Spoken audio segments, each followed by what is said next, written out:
Hey guys, welcome back to the channel. Well, I want to make a video talking today about why I've switched totally from Canon over to Lumix for everything. Okay, so I no longer own any Canon cameras. I have been working with the Lumix S9, the S5 IIX and the Canon R6 II now for about the last 3 or 4 months. But at the moment, I just decided that I wanted to be in one system. So I've been starting to shoot more weddings, and with that comes the problem of deciding which system I wanted to be in. I came to the point where I really needed to have 2 professional full frame cameras with dual card slots, and so I was going to need to pick one path or the other. So one option could have been that I could have stuck with the R6 II and either picked up another R6 II or R8 or something like that. The problem I found with that is that I would be using different batteries, and I want to be in the one system using the one battery and the one lens mount. So after considering everything, I decided that I was going to go fully into the Lumix system. So I sold the R6 Mark II, and I was then looking at different Lumix cameras to have as a primary body. Now, as much as I like the S5 IIX for video, and it does take fantastic still images, I just don't like the lack of responsiveness that I find when I'm shooting photos on the S5 IIX. It just doesn't have that instant sort of response that I've become sort of accustomed to with something like the R6 Mark II, which has a fantastic autofocus system and is just a very quick camera to use. Even though I prefer the Lumix bodies and the amount of buttons and dials that they give you, the R6 II is a much faster camera than the S5 IIX. So I started looking around. Now, originally I was thinking maybe of buying another S5 II or S5 IIX and just having the same body. I decided against that because of the problems with the responsiveness, and I decided that I needed a faster camera if I was going to continue to use it for both video and photo. Now for video, the S5 IIX, the autofocus, I have no problem with. Okay, it works perfectly fine. I do think that there's a slight advantage to the S9 in terms of autofocus in both photo and video, but with the S9 you are restricted to one card slot and you are restricted to no mechanical shutter. There's only electronic shutter. So that for me meant that the S9, as much as I love this camera, use it all the time, isn't an option for professional work. So I was looking at the S1 IIe, which is the upgraded version of the S5 IIX, but I still had those questions about the responsiveness. Now I know that they're using new hardware on all the new S1 II bodies. So there's the S1 IIe, the S1 IIR and the S1 II. A bit of a confusing naming scheme they've got going on there, but anyway. But it's hard to tell. Until you use the camera, you just don't know. I mean, this is the reality. People say a lot of things on the internet, and everything's subjective, but until you've shot with the camera yourself, you don't know. So I did a lot of research, and I basically came to the conclusion that the best all-round camera for me would be the S1 II, because it has a partially stacked sensor, which means it has a quick readout time. It seems to have the best autofocus of all the new Lumix cameras, judging by the reviews and that I could glean off the internet. And although it's not high megapixel camera like the S1R2, which I really would have liked, because 24 megapixels is great, but sometimes when you're doing photography, you just want a little bit more. For video, 24 megapixels is more than enough. But I eventually did go with the S1 II. So I bought the S1 II 2 weeks ago now, and I've been using the camera on and off. I haven't had the chance to use it in a professional shoot, so there will be a review coming once I've had a chance to shoot a wedding. I've got a wedding booked for the end of this month, and there'll be a review after that. But I just wanted to talk about sort of why I've gone that route. So for the S1 II, I've got to say that if you're looking at upgrading, or if you're looking at getting into the Lumix system, if you're considering yourself an actual hybrid shooter, so not 80% video and then you do maybe 20% photos, but you do 50-50, or very close to that, I would really encourage you to buy the newer bodies of the Lumix system. The Lumix system is great, but the older bodies were very video focused. And I have run into some issues with just, again, I've shot the S5 IIX now on two weddings as the primary camera. In fact, the second wedding, I didn't take the S9 out at all. I just used the S5 IIX with the Samyang 35 to 150 millimeter lens for the whole ceremony, the whole shoot, and it was great.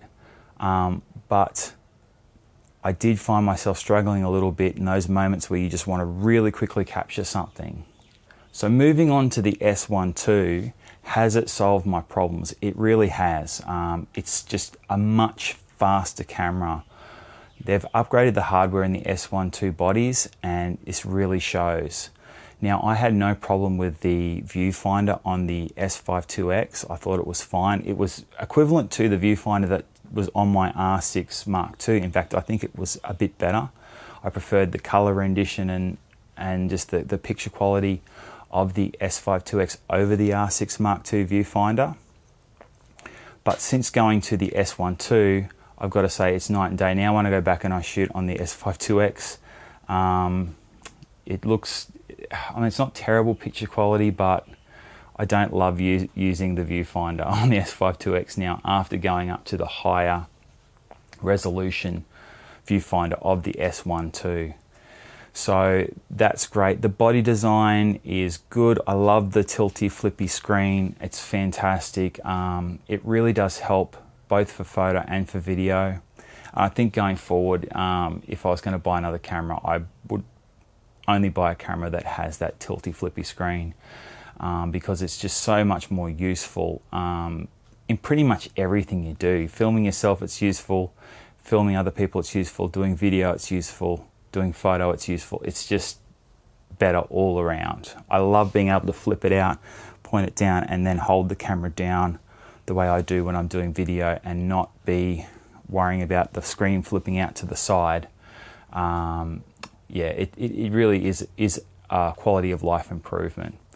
Now, for the actual layout of the buttons and dials, they've kept it pretty much the same, with some minor changes, which I really appreciate, because after learning the S5 IIX for the last 4 months or so, I can now transition that straight over to the S1 II, which I really love. So it's still got all the ISO, white balance, exposure compensation buttons on the top, and the back rear dials and stuff are very similar. They've changed the ergonomics just slightly, and there is a dedicated photo video switch, which I appreciate, so I don't have to go to the dial anymore.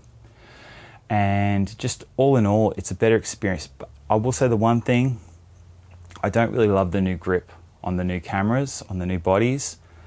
I don't know what about it is, but it's just sort of pointy, and it just doesn't fit in my hand as comfortably as either the S5 IIX or the R6 III has. I think the R6 III is still probably the most comfortable camera I've ever held in the hand. It's just like got the perfect ergonomics for holding the camera, and I never felt like I got tired holding that camera. It's not that the S1 II has bad ergonomics, it's just I personally, and people can disagree with this, but I personally prefer even the S5 IIX body to the S1 II. I think the grip design, it's I don't know, it's sort of a pointy grip. I don't particularly love it. So that's one point where I think they maybe have gone the wrong direction and should have stuck with the traditional body design. But yeah, like I said, I've only had a chance to shoot it around the house. I've been really busy with my regular daytime job, and so I haven't been able to take on too much professional work or weddings over this month. But next month I'll be back, this month I'll be back into it. And so I have shot it around the house, and I just find it to be much more responsive. Just shooting my pets, I can quickly, It's hard to explain, but sometimes with the S5 II, it'll just sort of pause for even just for half a second, but that half a second might be getting the shot or not getting the shot. And as much as I love the S5 II, I love the image quality and whatnot, the S1 II is just such a better camera. It's so quick, it's so responsive, it has so many video options. You've got your 6K open gate 60p. It's just nuts, you know. Well, I think it's 5.8, but that's one thing too with the S1 II is I have struggled with is even coming from the S5 IIX, there's just so many codecs. I mean, I'm not joking. Like it's. I was looking when I first got it. I'm trying to set up. I'm trying to just find, okay, where's the 60p, you know, 4K or 6K, whatever it is, because there's so many options, and it was a bit of a struggle to sort of pour through all the different options. But I mean, it's better to have them than to not have them, and I think I'm going to have to now learn how to use the filtering feature in the Lumix cameras. Before, I never worried about it, but with this S1 II, I'm going to have to use it, I think, because it's just a little bit overwhelming.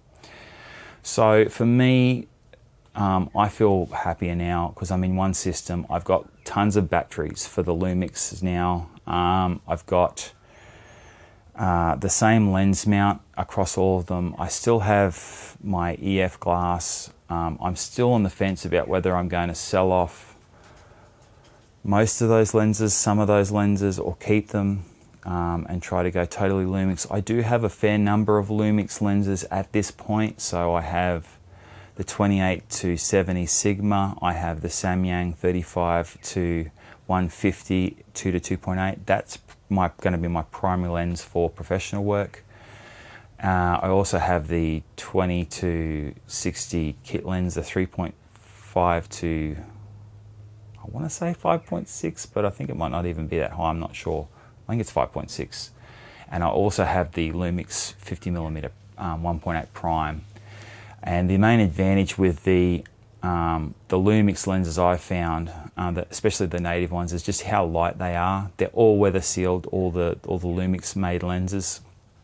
And so I might be going that direction, although I still really love the quality of some of the Sigma, especially the Sigma Art primes that I owned from adapting them to RF. So it's all up in the air at the moment, but I think I've made the right decision. Now, if you're not a professional, you're not working, and you're just doing this for fun, I think it's fine to stay in 2 or 3 systems, you know, or if you got the money, 4 systems, you know, use all the systems.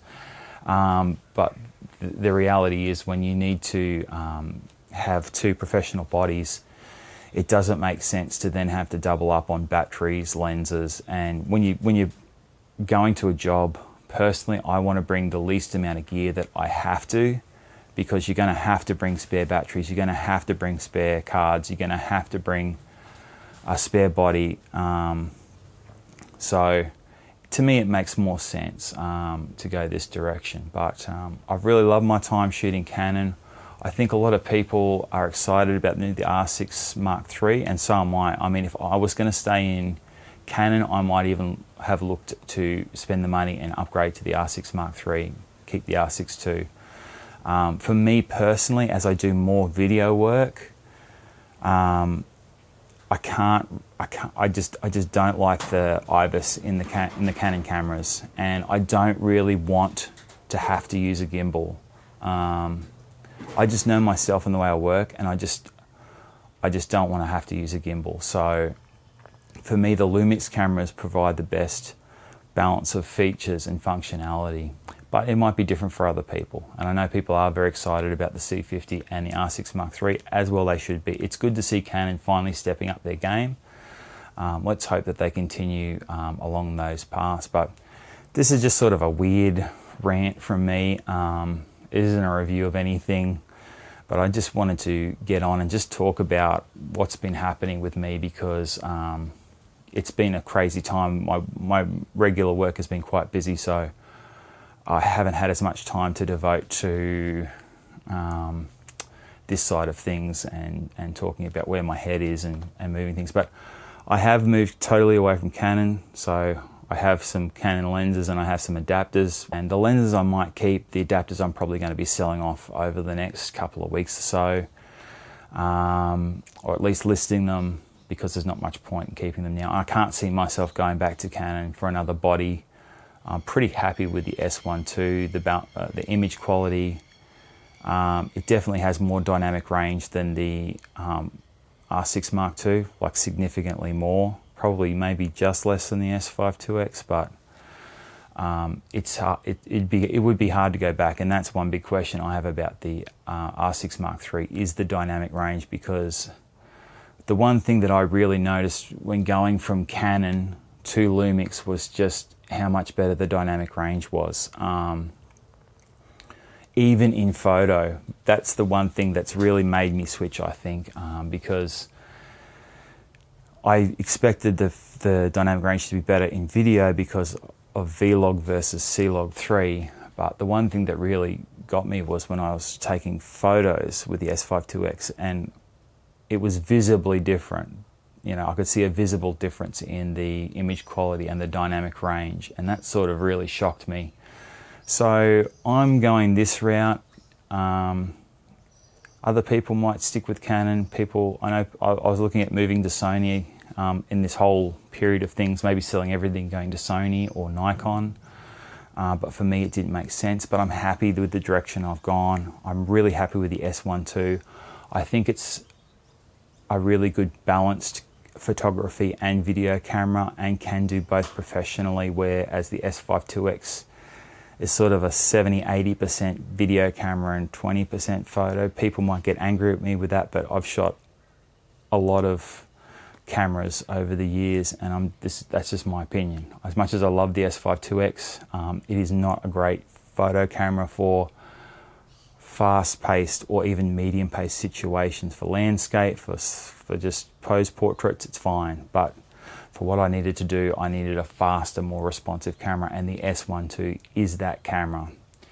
So that's it for me today, guys. I just wanted to make like a rant. There will be more videos coming over the holidays as things slow down with my regular work, and I just get more time to put into shooting. It's been extremely slow with my portrait and fashion shooting. There just hasn't been many, I mainly do collaborations now, and there just hasn't been many opportunities, or the opportunities that I've had, I've been working, and I've just been falling on weird days. So I'm looking forward to really testing the S1 II in those scenarios too, and just everything that I've done with it so far, it's done really well. So, but you never know till you get out into the real world. So I want to get out into the real world and test it out. I think I'm still going to be using the S9 if I just want a quick camera just to take with me, and it's not like a paid shoot, because it's just so much more light and convenient. But yeah, I'm looking forward to taking the S1 II out and testing it both in professional and just for fun. So that's it from me for now, guys. If I don't see you before, if I don't post another video before the holidays, which I probably will, but if I don't, then I hope you're enjoying some downtime over this period as everything sort of starts to wind down, or perhaps you're not, because for some of us things start to wind up at this time and things get more hectic. But I hope you're all doing well, and get out there and shoot. Guys, see ya.